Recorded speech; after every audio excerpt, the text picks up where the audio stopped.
tinanong kita tungkol sa koordinasyon sa depensa, napakaingay doon sa sitwasyon ng pressure at parang nag-aalangan kayo. Karamihan sa laro, particular sa half court, ay nag-aalis ng mga roll papunta sa rim at mga ganong bagay. Ano ang pumasok doon? Eksekusyon lang. Ang pinakamahusay na tira ay nasa gilid at susubukan mong alisin iyon. Mas mahusay ang depensa mo kung magaling ka rito. Alam namin yan at sinisikap naming pagbutihin ang depensa kaysa noong nakaraang laro, maayos naman ito. Naging agresibo si Shea Chet sa simula ng unang quarter at medyo nakapagpapanatili sa inyong galing.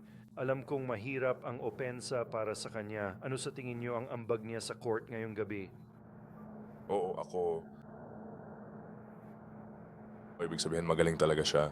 Parang si Chad ang may hawak ng lahat ng kagamitan at alam niya ng lahat ng tao sa gusali namin at ng liga. Mahusay siyang manlalaro. Bilang atleta, may mga ups and downs talaga. Kampante ako kay Chet dahil alam ko ang sipag at pagmamahal niya sa laro. Aalamin niya ito kahit ano pa ang hitsura nito. Magagawa niya yan. At tumaya ako kay Chet ng 10 beses sa 10 at pinatunayan niya kung bakit ako tataya sa kanya ngayong gabi. Shea, ito... Sa darating na gabi na ito, ng ating pagtitipon, Parang tugon ng isang kampiyon. Ano ang nakita mo sa iyong mga kasama at ano ang inaasahan mong mangyayari ngayong gabi pagkatapos ng Game 4? Sa tingin ko, natuto lang tayo sa mga pagkakamali natin. Natuto kami mula sa aming pinag-usapan bilang isang grupo.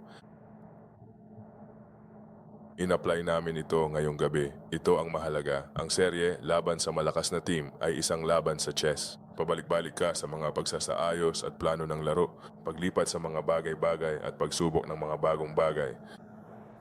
Sa tingin ko, magaling ang laro nila sa Game 4. Pero mas gumanda ang resulta namin sa Game 5 kaysa nung Game 4. at pagkatapos naman ay si Barry. Hoy Justin, sabi mo may tiwala ka kay Chet. Tataya ka sa kanya ng todo. Ganyan din ang tingin mo sa buong grupo na ito. Ano bang meron sa mga lalaking ito? Malinaw na lumaki ka kasama nila. Ano ang meron sa kanila na nagpakampante sa iyong tutugon silang lahat ng ganoon ngayong gabi? Kung gaano sila kahirap magtrabaho.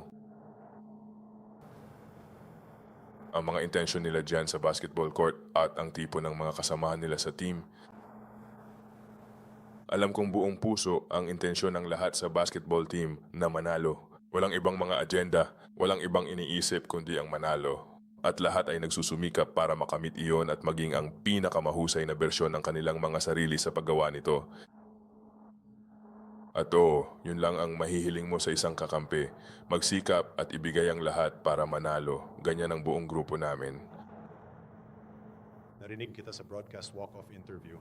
Kaya pakiramdam mo isa yon sa pinakamasamang simula mo. Ano sa tingin mo kung paano nakayanan yon ng team at paano mo ito nalampasan? Tumugon ng medyo napatatag mo na ang iyong sarili. Oo, napakalaki ng team at gusto ko lang banggitin na malaki si Chet sa simula ng laro. Malinaw na pumasok ang bench group, nagbigay ng magagandang minuto. Yung mga taong, iisang team tayo, di tayo aabot dito. Wala akong sariling tagumpay, hindi makakamit ng koponan ito ang tagumpay na ito kung wala ang 15 manlalaro sa locker room. At napatunayan namin ito ngayong gabi. Kung 4 o 5 ang lamang dyan, bababasa na kami ng 20 pagkatapos ng unang quarter. Pero mahusay ang mga lalaki sa pagsisimula ng laro. Siguro hindi na dapat ulit magsimula ng ganon. Dagdagan ng tsansang manalo, ngunit hinarang kami ng grupo. Oo, Shea. Wala talagang laban sa Wembanyama.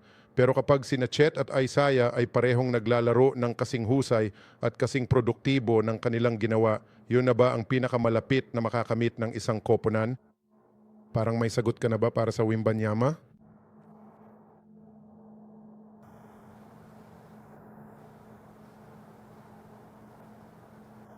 Hindi ko talaga alam kung ano ang tinatanong mo. Sa totoo lang. Napakaganda. Magagaling talagang magbasketball. Ang laki namin, pisikalidad at protection sa gilid. Sila ang haligi ng ating depensa. Ang opensa nila ang nagpapatakbo sa atin at kapag nasa kondisyon sila, nasa peak din tayo. Pahayagan. Shea, kahit galing ka sa matinding pagkatalo na ganyan, kulang ka pa rin ng ilang lead guards. May bago kayong manlalaro sa starting lineup, mga kabataan. Nagbabago ba ang diskarte mo, mapapelikula man nung isang araw bago ang laro, pero kung paano mo sinusubukang makipag-ugnayan sa mga kasama mo? Dahil sa mga pinsalang naranasan namin ngayong taon, naging natural na ito sa amin. Hindi na kailangang pag-usapan pa. Parang isang taon na ang lumipas. Ang mga reps sa pagbabago ng lineup at mga injury ay nagbunga ngayong gabi at sa seryeng ito. Meron kayong Umuga gaya ng katangian ng playoffs. Alam kong wala ka masyadong gamit sa Twitter, pero yung Game 4 mo laban sa Dallas, ilang taon na ang nakalilipas ay parang muling lumitaw sa timeline ngayong linggo. At habang pinapanood ko iyon, parang mas humigpit lang ang mga pagbabawal laban sa iyo sa mga nakalipas na taon simula noon. Naiintindihan ko naman. Naiisip mo ba ulit kung gaano parang hindi ka na muling mabababantayan sa ganoong paraan na parang mas magiging komplikado lang ang mga saklaw kahit kailan ba sumagi sa isip mo yan? At paano mo maiintindihan iyan? Hindi ko pa iyon naisip sa totoo lang. Parang masyado lang akong siguro abala sa mga nangyayari ngayon. Parang ibig kong sabihin, wala talaga ako sa Twitter lalo na't hindi sa ganitong panahon ng taon. Una sa lahat. At saka parang wala lang din namang naitutulong ang pag-alala sa nakaraan lalo na sa mga sandaling ito. Parang ibang kalaban, iba akong manlalaro. Iba ang team, maraming bagay ang magkakaiba. Parang syempre medyo mag-iiba ito. Pero oo nga pala, hindi ko pa naisip ang ganong bagay kahit kailan. Matapos ang laro sa LA na patunayang hindi lang 3-point shooter si McCain. Full on score niya. Nagbibigay siya ng bagong dimensyon gaya ni na AJ at Dub na kayang tumira ng 3 o mag-mid-range mula sa closeout. Gaano ito kalaking tulong sa inyo? Oo, tungkol yan sa NBA ngayon. Nakakalat na basketball yan. Lahat ng nasa court ay kailangang makalaro. Napakawalang posisyon ito sa opensa at depensa. Mas magaling kang magbantay sa mga posisyon ng bibig, mas marami kang laro. Mas mabuti pa, marami kang ginagawa sa opensa habang mas naglalaro ka. Ganun talaga. At habang dumarami ang mga ganyang lalaki sa team mo, kadalasan mas magaling ka. Shay, Ikaw ay pinag-uusapan ng ilan sa ang iba pang mga kasama at ang lalim ng kakayahan mo sa team na ito. Parang nabanggit ni Mark na isa si Caruso sa mga iyon. Parang piraso ng chess sa gitna ng lahat kapag nasa sahig ka na naman at nakikita mo ulit ang tipo ng seryeng nilalaro niya. Paano mo ilalarawan ang kanyang kahalagahan sa koponan na ito, lalo na sa panahong ito ng taon?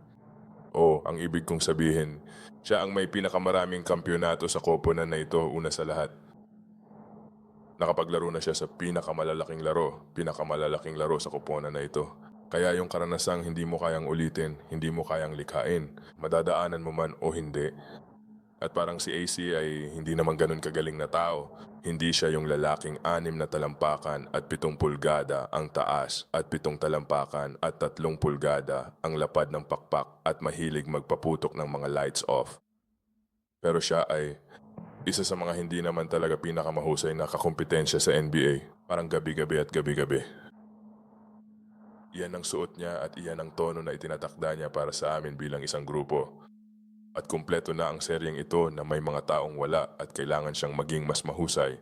Pero oo, siya ang suot niyan para sa grupong ito buong season. At nasa TV ito gabi-gabi ngayon, kaya mapapanood ito ng mundo. Pero oo, malaki siya para sa amin.